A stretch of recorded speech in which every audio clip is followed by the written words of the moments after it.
오늘도 달려가고 있습니다. 이곳에는 주인이 없는 땅이 아주 많습니다. 소위 공해상해입니다. 그죠? 공해상의 저 자원은 유엔이 관리를 합니다. 유엔이 관리를 합니다. 그래서 그곳에 가서 저희들이 자원을 찾고 우리 것으로 하려는 그런 노력을 하고 있습니다. 여기 지금 이렇게 보입니다만은 태평양의 평균 수심은 한 3,500m가 될 겁니다. 평균 수심이. 그래서 우리나라를 떠나서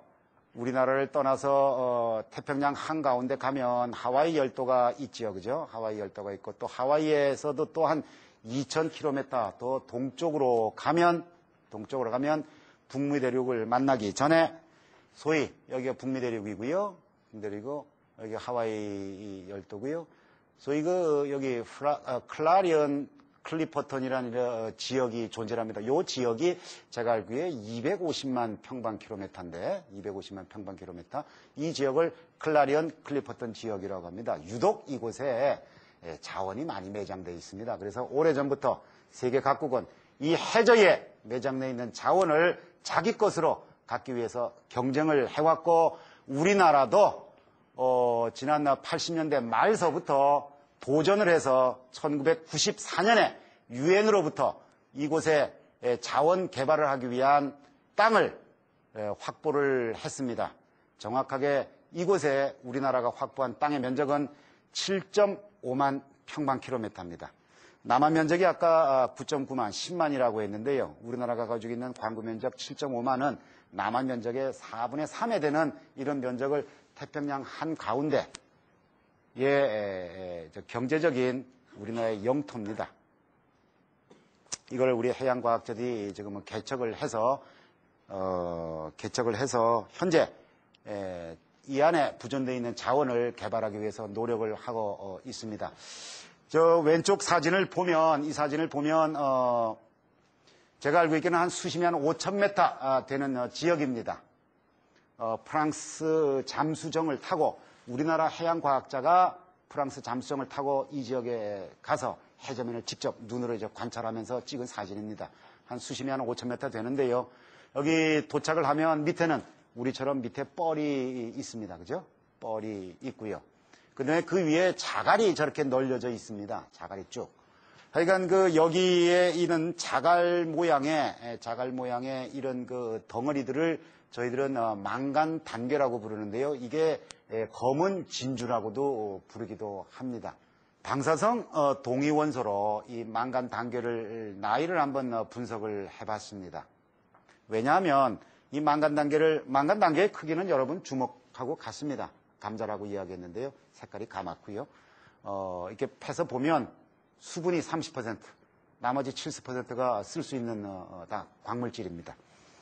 이거를 절단을 해서 보면 가운데에 핵물질이 있고 뭐 돌이든 상어 이빨이든 하여간 이 핵을 중심으로 해서 나이트처럼 동심원을 그리면서 이런 자라나는 형태를 보이고 있습니다. 그래서 방사성 동위원소를 가지고 나이를 측정을 해봤더니 이렇습니다. 이 망간 단계가 자라나는 속도가 100만 년에 1mm, 좀 많다 싶으면 한 10mm 정도 한번 생각해 보십시오. 100만 년에 1mm가 자라나는 아주 느린 속도로 자라나는, 그래서 지름이 한 10cm 되는 망간 단계의 나이는 1000만 년입니다. 1000만 년. 그 정도로 느린 속도로 자라나는데, 근데 하나 신기한 게 있습니다. 여러분 이 안에 있는 퇴적층, 퇴적물들에 쌓이는 속도는요, 1000년에 1mm에서 10mm입니다. 망간 단계는 100만 년에 1mm에서 10mm고요. 자라는 속도가. 그러니까 퇴적층이 1000배가 빠르게 쌓인다는 겁니다. 그죠? 1000배가 쌓입니다. 망간 단계보다. 근데 이상하게 망간 단계는 항상 퇴적층 위에 있습니다. 조금만 내려가도 없습니다. 왜 그럴까요? 무슨 현상일까요? 답을 알고 계십니까? 근데 지금까지 거기에 대한 답을 어느 과학자도 내지 못했습니다. 왜 해저면에 퇴적층 위에 퇴적률보다 훨씬 느린 속도로 형성이 되는 망간 단계는 항상 퇴적층 표면 위에 있을까 하는 겁니다. 아마 여태까지 어느 과학자도 지금 답을 못 내놨는데 아마 이것은 여러분들이 풀어야 될 하나의 또 하나 숙제가 아닌가, 과제가 아닌가 싶습니다.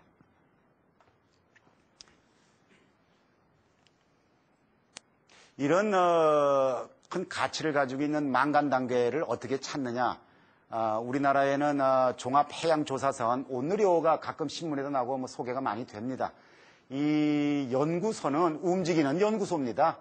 이 안에는 각종 실험시설이 다 있고 각종 장비들이 다 있습니다. 예, 이런 그 장비를 갖춘 연구선을 타고 현장에 갑니다.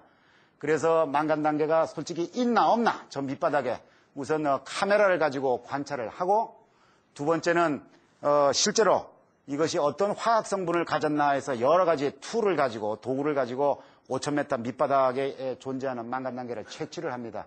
더불어서 아까도 이야기했듯이 망간단계를 형성하게 된 하나의 모체인 퇴적물도 생성을 하고 채취를 하고, 또 해류, 얼마나 빠른 어떤 해양 환경을 가지고 있나를 파악하기 위해서 생물도 해류도 해수도 채취하는 이런 작업을 하게 됩니다. 뭐 이렇게 확인된 망간 단계를 실제적으로 샘플용으로 이제 끌어올리게 되는 작업이 필요합니다. 경우에 따라서는 대량 실제로 이제 망간 단계를 끌어올려서 금속을 추출하는 시험을 해야 되니까 소위 재련 시험을 해야 되기 때문에 다량으로 채취할 때도 있고, 그러나 이것도 시간이 굉장히 걸리고 또 환경에 관한 문제도 있고 해서 꼭 필요한 양만 채취를 합니다. 그 다음에는 이런 그 시료 채취뿐만이 아니라 연관된 환경 연구는 필수적입니다. 우리가 어느 곳에서 무슨 일을 하는지 우리나라 사람 말고는 다 지켜보고 있습니다. 혹시 환경에 대한 좋지 않은 일을 하지 않을까 해서 말이죠. 또 우리 스스로도 남의 눈을 의식하지 않고서라도 우리 스스로 환경에 대한 여건을 파악하기 위해서 우리가 연구하는 지역의 수심에 따라서 해수를 채취합니다. 신기한 기계입니다. 이걸 보고 CTD라고 하는데요. CTD.